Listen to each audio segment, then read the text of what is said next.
So I like hip-hop. Yeah. I like going to hip-hop shows. I do find them a bit too interactive for my taste, though. It's all the, when I say hey, you say ho!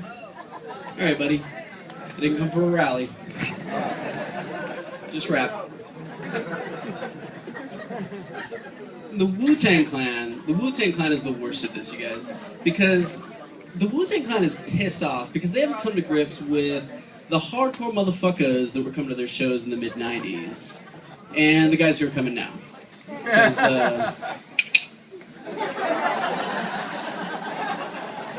This is it. This is your contemporary Wu-Tang Clan fan. Cream, get the money.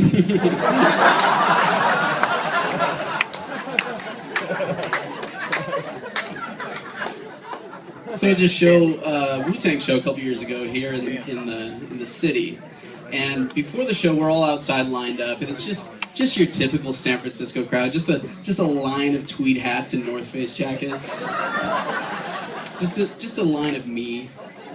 We're all desperately trying to drop in the fact that we can name all the members of the Wu-Tang Clan.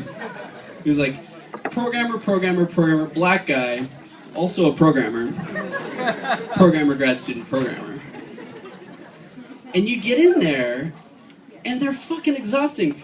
They make you put that W thing up the whole time, and if you put it down for a second, they yell at you. They yell at you. It's more exhausting than my beak room. And Method Man, he didn't like the San Francisco crowd. First of all, he called us all y'all bougie-ass motherfuckers. Which I didn't think was fair. Secondly, bougie? We're the bourgeois? Method Man living in his mansion, riding around in his limo? The Wu-Tang Clan owns a production company. They're literally the owners of the means of production. At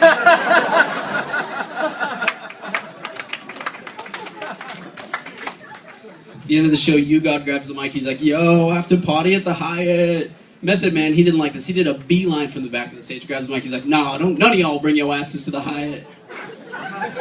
Which I thought was rude. You know what, Method Man, you're lost, because I was going to bring Corona. Think twice about that. So I'm picky about language, really picky about the way we say things, because, like, we speak so passively. People don't even think about the things that they're saying. Like, waiters or cashiers. Cashiers speak in the future tense. The other day, my cashier said to me, okay, that's going to be 2838. Okay. Let me know when it is. I'll gladly pay you then.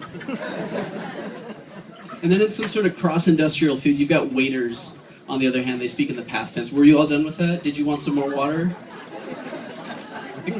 They're not training them this way, right? I mean, there's no way they're bringing Mark in after his second week of evaluation. Well, Mark, you've screwed up a couple of orders, but overall, your coworkers have given you rave reviews. So good job.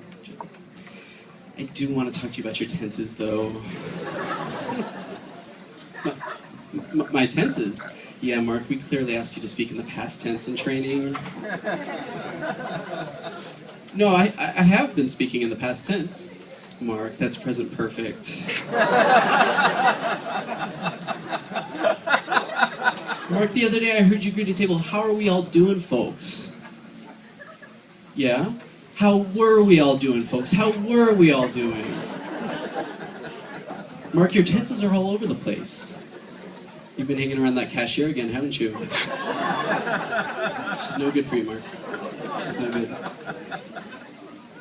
So I studied abroad in Ghana in college, and my parents weren't happy with this, because, like, okay, intellectually my parents get it. Ghana, it's a small West African country, it's very peaceful, right?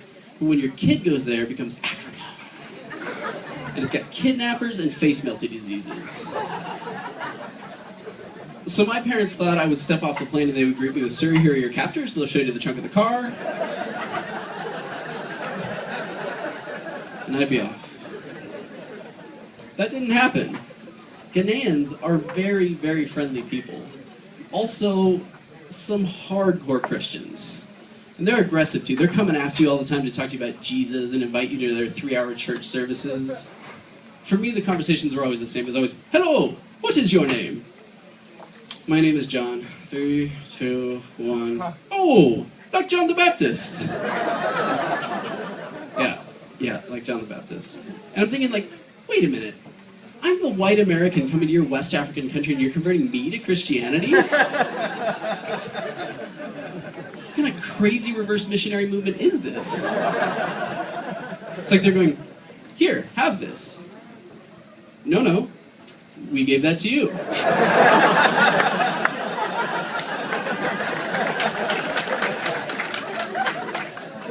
No, really, have this. No, I insist. We're gonna throw it away. I can just see that happening, though. I can just envision this massive reverse missionary movement. They're just coming over in hordes on ships from West Africa. They're going after all these Bay Area hipsters that are too cool for Christ. That's what the hipsters are doing these days. And you know that'll lead to reverse slavery. They're going to be pulling off in ships in chains to big ships. Like, you won't need that fanny pack where you're going, hipster heathen. They're all in the hold of the ship singing Fleet Foxes songs in solidarity. Passing around the odd American spirit that made it aboard. One of them's reassuring all the rest that it's going to be okay because she's been to Africa and it's super chill. Alright, you guys, that is me. Thanks so much.